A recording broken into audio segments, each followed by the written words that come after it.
Using a podcast format, we plan to talk about the LGBTQ plus experience and representation throughout history, and how it connects to the current day in the U.S., using a timeline structure and artwork to analyze and express our opinions, while also using our knowledge gained from research through the earliest interactions of same-sex couples to present day.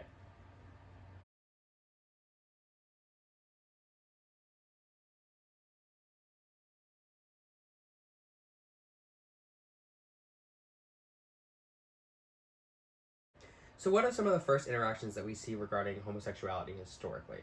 So the first recorded sexual relationships was in Sparta and Thebes, which are cities in ancient Greece. And traditionally, married men would enter a sexual contract with a young boy and would end once they reach adulthood. Contract. That's a weird way to put it. Yeah, so it was not anything emotional, which is why the Greeks engaged in tolerated homosexual relationships, because it was done that way, because it's not seen as an emotional relationship. It's more of contract, and it's seen as a learning opportunity for the young boys. Yeah.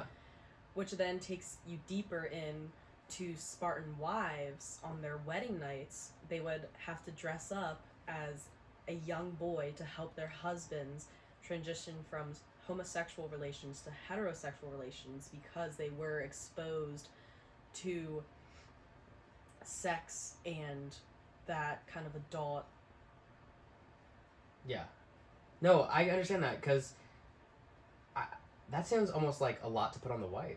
Mm-hmm. To say that, like, we want you to kind of dress up or act as a child man so that your husband can get the pleasure from that we want, because homosexuality was deemed as, like, a normal thing, just as, once again, it was contractual. It wasn't, like, represented in a way that it had emotions and feelings attached to it. And it was very common among wealthier people, which was even more, so it had more of a, like, shininess to it. Yeah. And more of, like, but that just really goes to show with the wives and how they already have these plans set in place for when those boys grow up, that they did understand at that time the effects that those contracts had on the young boys. Yeah. Which makes me a little uncomfortable. Me as well. But at least they are aware of psychological effects and physical effects that they know will later on down the line continue to affect these young men and boys. Yeah. So in what ways do we also see lesbian relationships, like, show themselves historically? So lesbian homosexuality term comes from Lesbo Island, where the female poet Sappho resided in the 7th century BC. And Sappho wrote love poems to young women, but only one of her poems still exists, which mentions Sappho, who was labeled as a lesbian's daughter. And Sappho then committed suicide after falling in love with a boatman named Pharaon by jumping off a cliff, which brought on the conclusion that lesbianism does not exclude childbirth and marriage, because she did have a child as well. Yeah. But then it also just goes to show that during this time you could have both things, and it wasn't shocking. And yet it was still a hard kind of thing to come by. Yeah. As the reason she had committed suicide.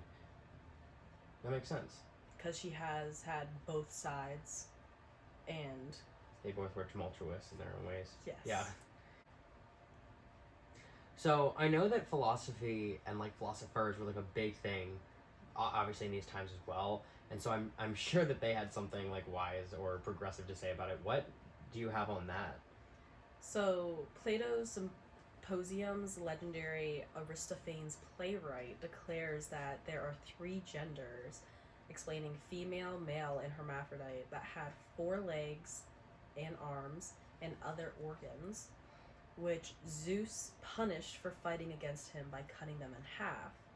And Zeus's actions are why we are always searching for our other half, according to Plato, in a sense of always knowing that, looking for that one person, the one for you, like the true love. And that because there's multiple genders of this, that true love can take many forms. Mm-hmm. And that was that idea of punishment being the wrong form, is because there are multiple ways that love can exist. And that will always be in pain.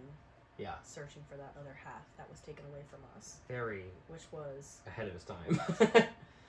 And Plato's work also goes into detail about the nature of physical desire and spiritual love, which is now known as platonic love. Platonic love.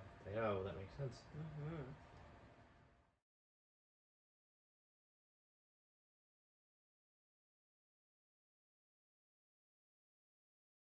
So I like that you said that Plato is ahead of his time and progressive, because that was the exact same feelings that I was getting while doing my research on ancient Egypt and the Roman Empire, because ancient Egypt actually had 15 LGBTQ plus That's a lot. deities, which were discovered through ancient hieroglyphics. And through my research, I found that it was more commonly just lesbians and homosexuals. Mm-hmm. And this was the first time in the research that I was doing that I found that it was actually LGBTQ plus deities and not just lesbians and homosexuals. Like there was representation of a higher importance. Yes, and it was everything that you see today. Just not today. Yes. So that was very interesting. And homosexuality representation during those times was very, very wide in the world and religious groups. Okay. One of the most popular ancient deities was Seth, the storm god, and he married his sister Nephthys, which I hope I am pronouncing that correctly. Yeah. But he was depicted as having many homosexual relations because he was incapable of producing children, since representing the desert as well, so dry and fertile type. Okay, that makes sense. So it went hand in hand. Yeah.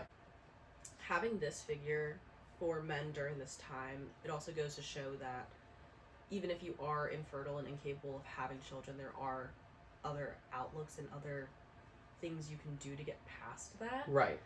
So it doesn't have to stand completely with just like you and your partner, the idea of like is having kids. Like there's other things that come from love and relationships. It's not just that. Yeah. And you can have other forms of relationships. Your life is more broad in that aspect. And I feel that a lot of these ancient Egypt deities really push those boundaries that were set, where a man marries a woman, they have children together, and that is their life. Where a lot of these deities, there are some issues with them, with the storm god not being able to have children. There he goes and changes his life and has a new path, and that's the same thing with other deities. Now regarding the Roman Empire, homosexual relationships were extremely common, but were strictly for pleasure and politics. So kind of what we were seeing back at the beginning of the Greek relationships. Yes. Okay. So no man that is high ranking is allowed to be submissive during these relations. And would be commonly with a young slave, woman or boy. It's always young. It's find it very intriguing how it's always a younger kind of idea. I mean, we see that a lot as like young women, but now it's like I don't know. It's just the representation of that is it's almost absurd, but again, it was a different time, and so it's not something that I feel is much accommodated to. But yeah. And that's what really interests me with it, because they do understand that there are effects on these young children in these relationships. So if they understand that, that's what it confuses me in a sense of us understanding that they're also progressive. Yeah. And connecting it to today's time. But like they're able to think forward about all these like ideas of the love isn't the question. But it's still like the psychological effects that come from the parts of the love that are illegal now that we see is still something that has an effect on it. And so yeah, it's hard to see that dichotomy of like what is okay that we see is okay now, but still is frowned upon then, yet they were so progressive to think that what we think is okay now was then, if that makes any sense. Yeah. Which I feel moving on from the earlier sightings and recordings of homosexual relationships, and even now into the Roman Empire and ancient Egypt, I feel that downfall definitely has to play in with the children. Yeah. And since it was strictly for pleasure and not emotional, that's why through our research, I've been seeing that the negative connotations regarding being homosexual and having those types of relationships on an emotional level is seen as bad and wrong, but is it that relationship seen as bad and wrong, or is it from years and years and years ago that you understood that that is not okay? From that idea of the platonic relationship, like Plato was kind of expressing, and that's where we got the phrase from. Okay, yeah.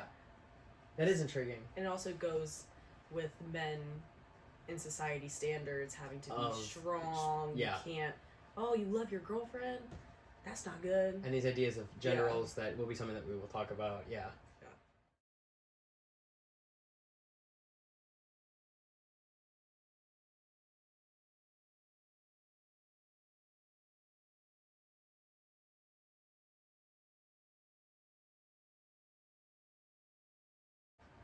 So as we get into post like World War I, Cold War, and around the area like the beginning of the 1950s, we start to see like that there's this journalistic kind of demand between U.S. and Britain for homosexual acts that are committed in private to be decriminalized, because like they believe that their private lives should be free from public like judicial kind of intervention, and this came to be prevalent in Alfred Kinsey's time, because Kinsey was an American sexologist who studied like sex, gender, and reproduction in, I think it was like it was in Indiana, and he kind of was like arguing for these ideals of male sexuality around like it was like 48, 49, 1948, 49, and female sexuality later years after he got so much success talking about male perspective on sexuality, then he then went to talk about women and their female sexuality. And how it was kind of this idea that sexuality is widespread and it has a spectrum, and it's not like a pathological type thing, which is why we see like you hear it now or in the Kinsey scale, right, of like there's these levels from I think it's 0 to 6 that kind of explain on what you fall, whether it's I can only derive pleasure from a woman. If I'm a male, I can only derive pleasure from a woman. Or as you slowly get down to the other side, it's like, oh well, maybe I fall right in the middle, where I can derive pleasure from both, or it's like some things in between, where I romantically can, or platonically, as we had talked earlier, there are certain ways to do that. So you start to see that in about the 50s, where there's a lot more psychological research and references from people about kind of this widespread scare, which at the time was the Lavender Scare, following the Red Scare of the Communist Party, and like that time of McCarthy. So McCarthy, the the politician, that was kind of doing this crackdown on, I believe it was the M building of the, one of these government buildings that had a lot of reporters, that had like Cohn, thinking of last names right now, can't think of the other ones, but like Senator Smith, Cohn, McCarthy, they all worked for this building, and it was like the M unit of whatever this division was. When homosexual acts were committed in private, what would happen since it was criminalized? So during, I guess the sharpest part, like the most aggressive part of the acutest phase of the Lavender Scare, that it was kind of known as, action against homosexuals included like purges of the armed forces, where they kind of like remove like that don't ask don't tell idea of like, or not don't ask don't tell, yeah, of where they talk about you can't really talk about your sexuality in the workplace, like this predating that, of where like they would conduct kind of ways to remove people from there that would identify as, or they think would identify as, and then they forced like resignation of federal employees. There was FBI surveillance, and like persecution by police force, media investigations. Like there was a lot going on at the time for everyone trying to kind of do this communal work of figuring out, because of the Red Scare, they were scared of the communists, and now the Lavender Scare, they're scared of the homosexuals and kind of what that brings, and so what it's going to do to the workplace is kind of, Yeah, I can definitely feel that fear of homosexuals, knowing that the FBI was involved in cracking down. That's very crazy to think about, given today and what's going on now. But FBI surveillance, what lengths would the FBI go through? So a lot of the time, like a story that I can tell, not that I kind of know like primarily, but there was an instance where, the office that I was talking about prior, they'd work in the M building, and during McCarthy's time, um, they kind of made it like this public witch hunt to try and figure out who was in the office that could be. They called it deviant, sexually deviant, and so McCarthy kind of led this investigation, and you would kind of get a service letter that would say, like, you're going to be questioned, you're going to be like kind of put through like a polygraph test. They'd have you be polygraph tested if it was in an extreme situation, but a lot of time they would sit down, you'd be face to face with someone, and they would ask you questions along the lines of like have you sodomized another man, or like have you had sodomy performed upon you, have you romantically been with a partner, are you in love with another man, and any type of discrepancy in your regular answers, they would subject you potentially to further questioning on the polygraph tests, and even then they'll do home visits as peers. Like they will go through lengths just to try and remove you because they were so worried about this threat that hadn't really posed much of a threat, at the time at least, kind of just this idea of an ungodly type idea, because a lot of, like, that was the, I wouldn't say it was the biggest, but it was a very number one part of, like, a lot of these agents is, like, their biggest thing is Christianity or Catholicism, depending, and kind of how that's seen as, like, a Roman Catholic or other stuff like that, which, as we have heard, actually, Roman Catholics might not have actually believed the same way that we think that they have now about it in the past, and so maybe there is some of a discrepancy there, but I like how you tied in religion, because in our country it's kind of hard not to admit that a lot of the laws we have in states, not even regarding sexuality, but they do have a very biblical and Christian sense of the way that it goes, and it's very pushed. But at the same time, we have other laws that contradict them. But that being said, I do find it interesting, though, given the ideals that our country has and freedom and democracy and what is presented to us as what makes the U.S. the U.S. Yeah. It's very, very shocking to me to know that there was questioning and FBI, just even FBI surveillance on this like kind of free state idea, but they're doing so much to try and regulate the idea of people within their business. It happens a lot, and I'm glad that you say that, because we see it on the level of McCarthy, who's just a senator. Like he as much power as he thinks that he holds. Like, right, people during like Eisenhower, the president at the time, they actually hold the stick. But there was, for example, Eisenhower actually had a hand with the USSR and like the KGB. They hired, like, there were moments where they'd hire like heterosexual people to act like homosexuals in order to find out who was acting homosexually, because it was something that was such a, like, they cared a lot about it. So it is crazy that like the lengths the president would take to try and figure out these things that in office, because they didn't want federal agents following under suit of this, again, deviant act that wasn't so deviant. And it would end up at places where they would, like, this would lead to, in the most extreme cases, being sent to, like, the electric chair and trying to reprogram or kind of get rid of this disease that people believed that they had, or they would be gaslit, in a sense, to believing that they had, when it was just the want to represent their own sexuality, but they didn't know what that was because there was no exposure to that before that time. So, I don't know, yeah, it's very... It's a widespread topic. I definitely see a lot of abuse of power, as well as enforcing gender roles that I feel that these people in power probably made them uncomfortable themselves, and having to force that onto other people. Yeah. Because when it comes to homosexuality, I've learned the most about homosexuality in the last 3 years, based off my whole life, because it's not something that is widely talked about. So with like the level of power too we're seeing with like the president getting involved and kind of like that, now it's a huge stigma, there were some instances of like people kind of communicating where they would not encode but encode to kind of discuss where people could start meet, because this is the era, like, we're leading into how much we're kind of working towards advocating for our rights, as we'll see more in the 70s and 80s.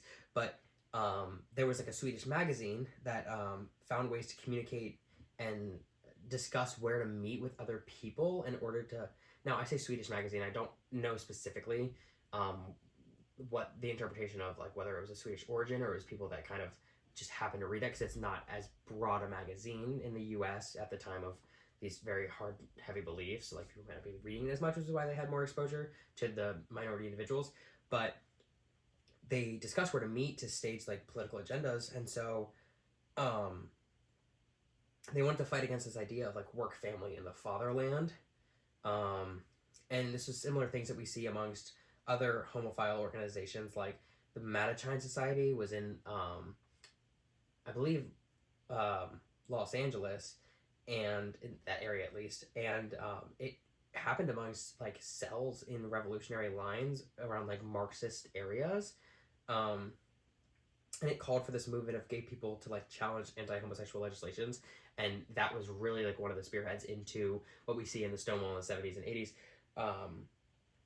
And what we also, like, at this time, it wasn't also just about LGBTQ representation. We also start to see like movements and fighting for rights through women and stuff like that, because of the representation in gender roles being so completely like discriminant and not exactly at the equal level that now, as one group's minorities moving up, like, we feel that we all should, because it's not a step by step way to get to power. Like, there are jumps you can take as long as you're willing to take those jumps. Like the Washington Post in the 1950s, it was one of the first times that, as being notably now a Democratic type news organization, they had hired their first Black representative writer from I think it was the Courier, which is like another predominantly Black outlet, to work for them, because they wanted to try and take it, but they had argued that it was like step by step, so they still had segregation in bathrooms because they were worried about the safety of the Black individuals. But it's like, what are you going to do at that level if you want to invite them in but still not make them at home? It's still, people like that wanted to come in and fight the idea of work, family, and fatherland again, because is it work, family, or is it work, fatherland? Like, where is there a discrepancy that lies? But we see that then being fought against in the gender roles as well, that women are wanting to kind of come into. So what do you see there with that? I definitely do feel like in the US that we definitely push our own ideals and our own biases onto people, and it's, I live this way, I believe this, you have to feel this way too. Doesn't matter about how you feel. Yeah. And when people start challenging that and questioning that, there's uproars and riots and there's pushback. And we've seen it throughout our country's history with everything. Yeah. And I'm just wondering when that will change. Well, soon. Soon. I believe about the 1970s.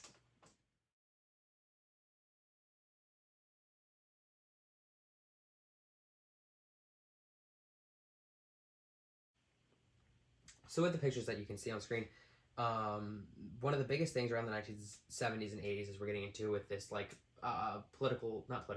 this protest uproar of now everybody is starting to advocate whether or not there is this repercussions, because like it is the personal life that matters now. One of the big things that causes this is AIDS, right? There's a quote: in New York City, the virus encountered a population that was like dried tinder, causing the epidemic to burn hotter and faster and infecting enough people that it grabs the world's attention for the first time. So this disease had kind of spread around fast, and people were kind of not really knowing where it started, like who the patient zero was, and had believed a lot of it to be through homosexual acts, which we knew is true. It does. That is a very easy way to pass it, because there was less knowledge then of STDs, STIs, and different ways to contract things. And so, especially when you're now a marginalized group, and you have lack of information, and you have lack of resources, and you have of course things like this are going to happen, but then they then became the ones being publicized as this is wrong, or this is causing this, and so stay away from this. But as the story is read, Dugas was the last name. It was a man who had sex with other men. He died in 1984. Since then, he has been blamed by some as a primary source for the spread of HIV in North America. However, the researcher's trusted source says that Dugas was falsely accused and unfairly blamed. His first name, Gayton Dugas, is one of the most demonized patients in history, and one of a long line of individuals and groups vilified in the belief that they somehow fueled epidemics with malicious intent. It's interesting to me because now was recently reading an article, and if I can find it, I will put it on screen. If not, it's fine. But an article recently exposing how contemporary times straight heterosexual men actually have a higher percent of contracting HIV and have HIV recorded in the past couple, I believe, years. I think it was like since 2019. It's not a specific verification. I will include it if I find it. But then than homosexual men in this current time. And so it's like, obviously back then it was more apparent again with this marginalized group because of the amount of contact and the secrecy and everything with it. There wasn't like, you couldn't tell other partners that quickly if you had been infected or however, like the heteronormative idea that regular sexual relationships could be explained. But now, with all the information and all the technology and everything that we have now, to see that the homosexual couples are the ones being more careful and having more resources and stuff like that than that of heterosexual couples is very intriguing. It's also ironic given that knowing the treatment that homosexuals were getting during this time and when they were infected, it was very much of a hands-off, I don't want to touch you, I don't want to catch it, because there was not enough research done or quick enough that people didn't understand how you could really contract it. So they wouldn't want to be in the same room as someone that was homosexual, even if they didn't have AIDS. They don't want to touch you. They don't want to do anything. So it's ironic now that it's the heterosexual people that are not being careful, right, and are continuing STD epidemics.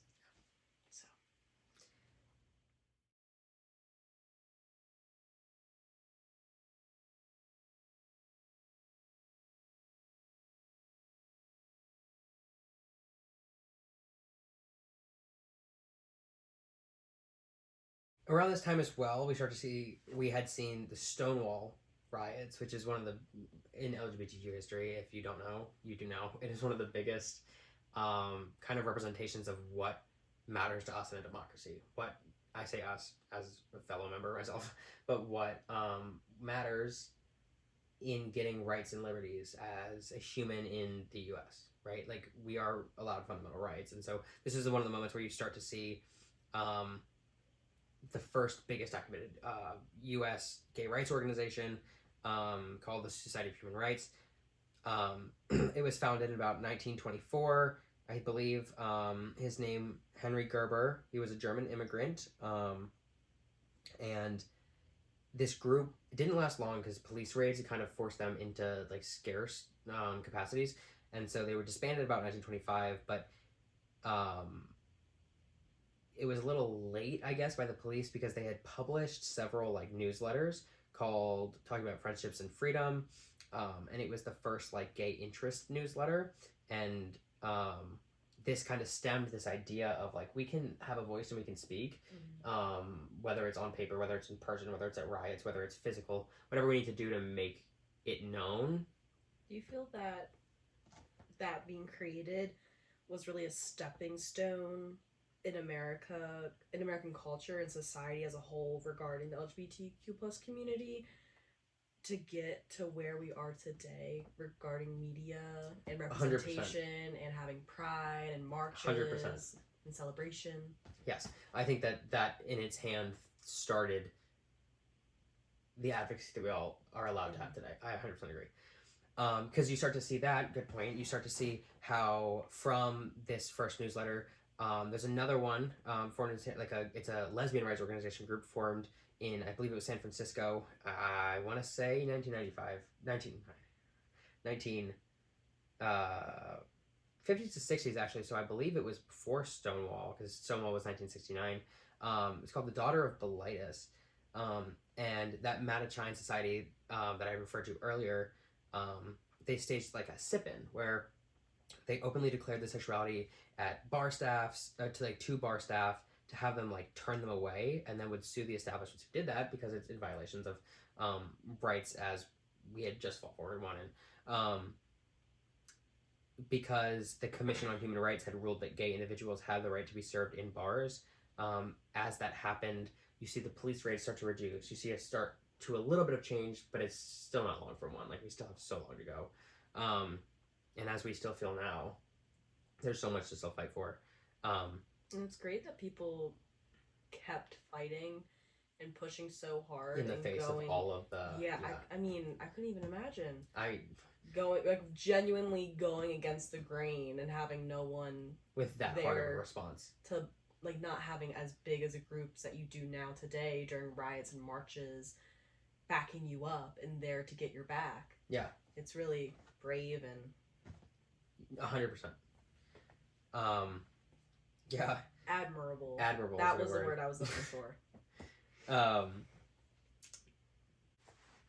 So going back to referencing the kind of like how religion fits into it, because it plays a tie into every single part that we see.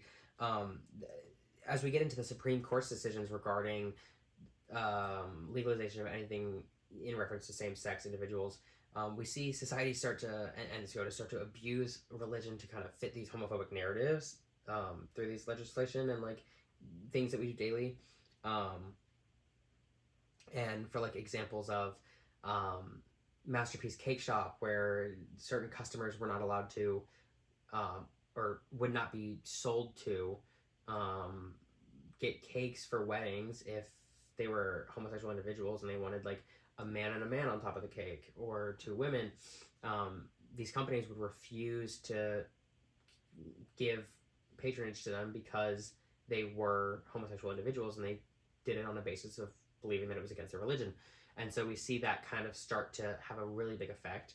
And so there's the Gay Liberation Front.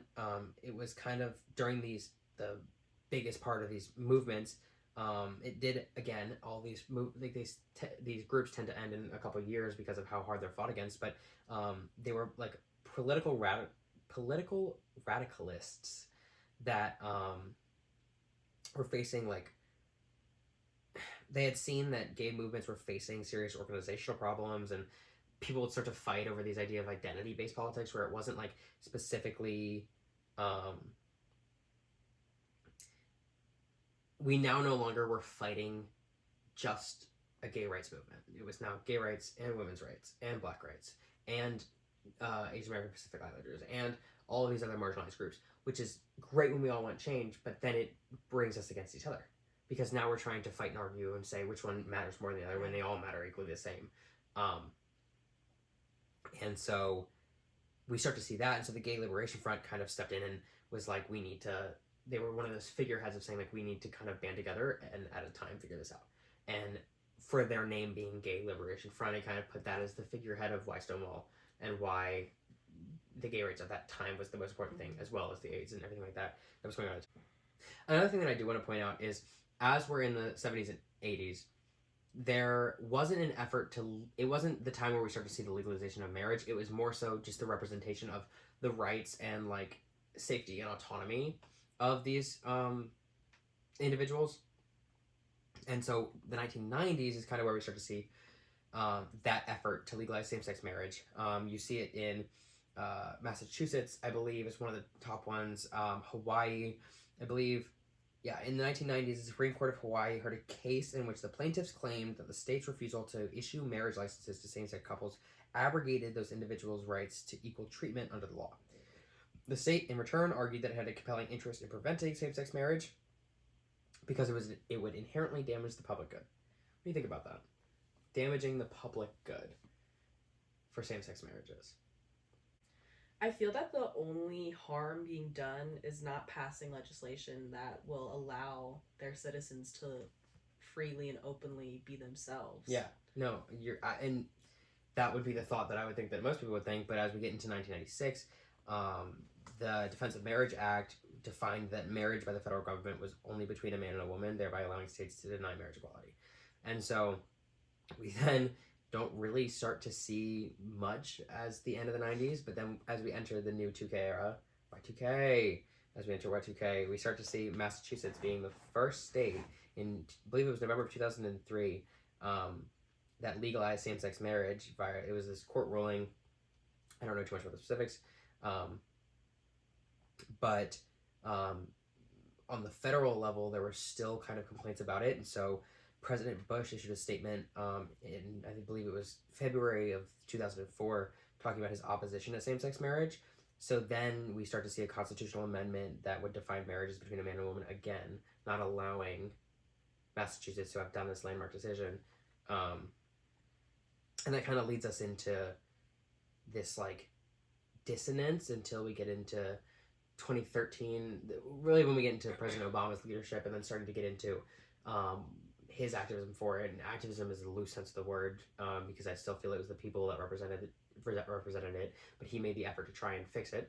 And so we start to see in 2013 his efforts towards it more, and then 2015 we actually finally see the legislation of gay marriage. I was just thinking that when you made that comment about it was more of the people, that during that time I do feel that there was really a societal shift in homosexuality and gay marriage, and it was more of a majority of being okay with it, and now it's a smaller group that's not okay with it. Right. Which is very interesting to see that complete switch.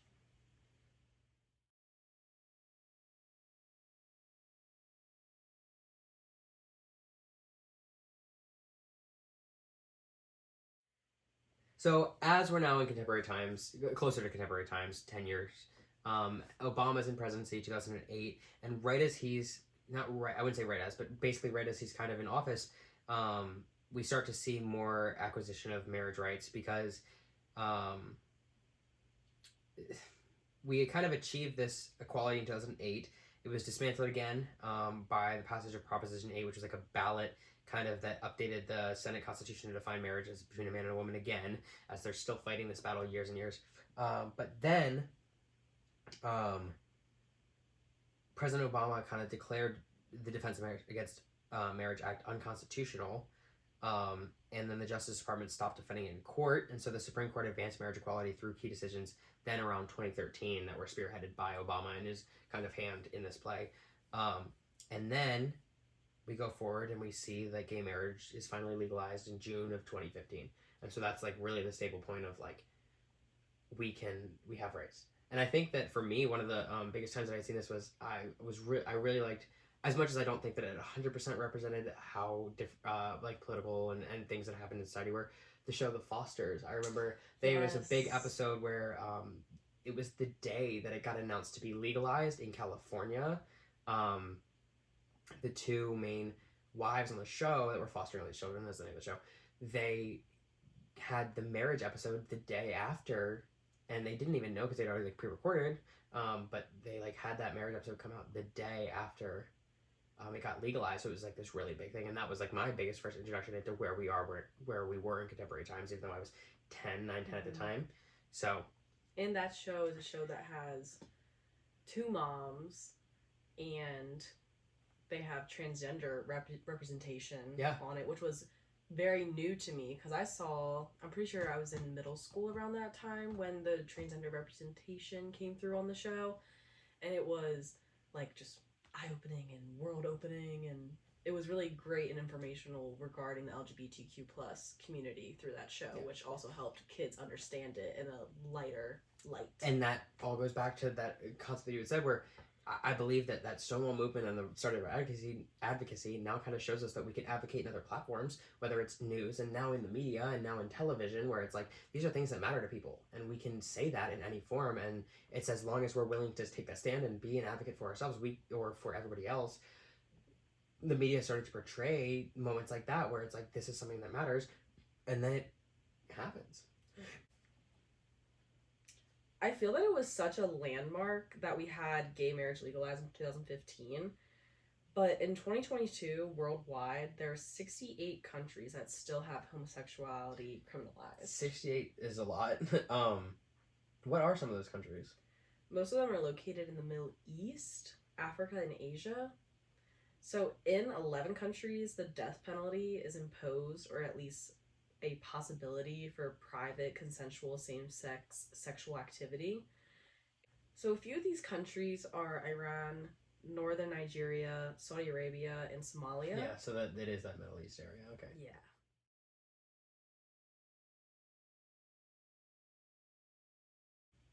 One of the conflicts that currently exists today would be a bill that was passed in Tennessee earlier this year that restricts adult cabaret performers in public or in the presence of children and bans them from occurring within 1,000 feet of schools, public parks, or places of worship. So you're saying that, like, any type of, well, I guess what we consider now like a drag performance is in Tennessee not allowed within certain ranges of children because it's like I say bad publicity, like it's going to teach them the wrong ideals. I would say a little bit of that, but honestly, the way that they have these rules set up, they're very similar to pedophile restrictions. Sure. Which we see is this. Kind of sad, but that is a pretty common thought process. I mean, we've been fighting for a long time. South, yeah, about they tried to, like, how we have the acronym for LGBTQIA plus with the other letters. They tried to fight that like a P should be in there for pedophilia, which obviously does not align with any of the morals or anything that is what the LGBTQ plus represents in its demographic. But it's this common ideology that they're trying to associate between the one.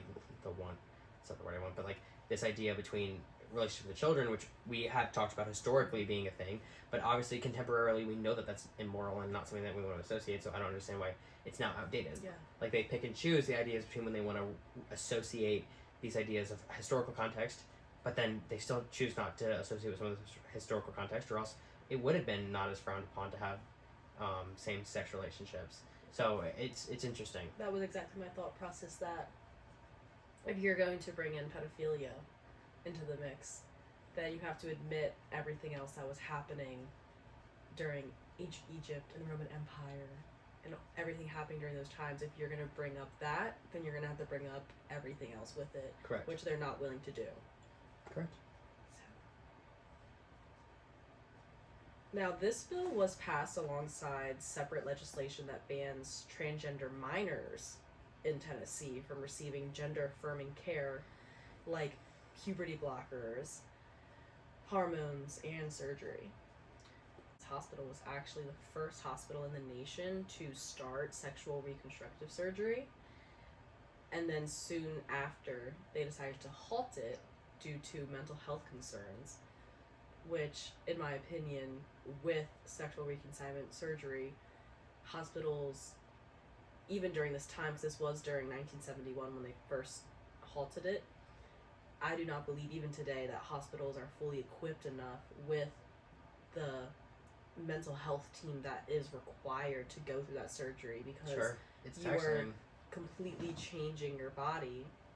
And I'm not saying that is wrong or right, but you need to have those blocks set in place that you are mentally prepared. Right. There's for this kind of flow, like a guideline to help through it, because like you're experiencing it all on your own for the first time. It's difficult to do that, especially with all the trauma that you've spent beforehand, and now that you're going to face forward. Of course, it's definitely good to have that kind of those materials set in place to be able to succeed through that. So if they are going to halt it, it's for a good idea if they believe that they don't have the right resources. But if they do have the right resources, or they should be working towards getting those resources to then go back to doing the surgeries. Of course. And that is a big argument in people being transgender and having this surgery, is because of the mental effects. But if we already know what the problem is, we can start working towards that cause, but that has yet to happen. To round it out, some statistics regarding the populations and feelings during contemporary times. About 6 in 10 adults, I believe it was about 61%, express a positive view of the impact of same-sex marriage being legal. Including 36% of those who say that it's very good for society. So, like, even we're breaking boundaries at this point. But roughly 4 in 10 have a negative view. It was about 37%, with 19% saying that it's very bad. Of course, you're going to have the contradictions. The new survey, which was fielded in October before the midterm elections, came as some were questioning whether or not same-sex marriage would remain legal nationally following when the Supreme Court just past June had decided to overturn Roe v. Wade. And had turned abortion laws back to the states. So there's now this consensus of, like, though it is publicly good and a lot of Americans are believing that it's good to have that representation, they're concerned about legally now the area that we're at, whether or not they're going to return it back to where it was before.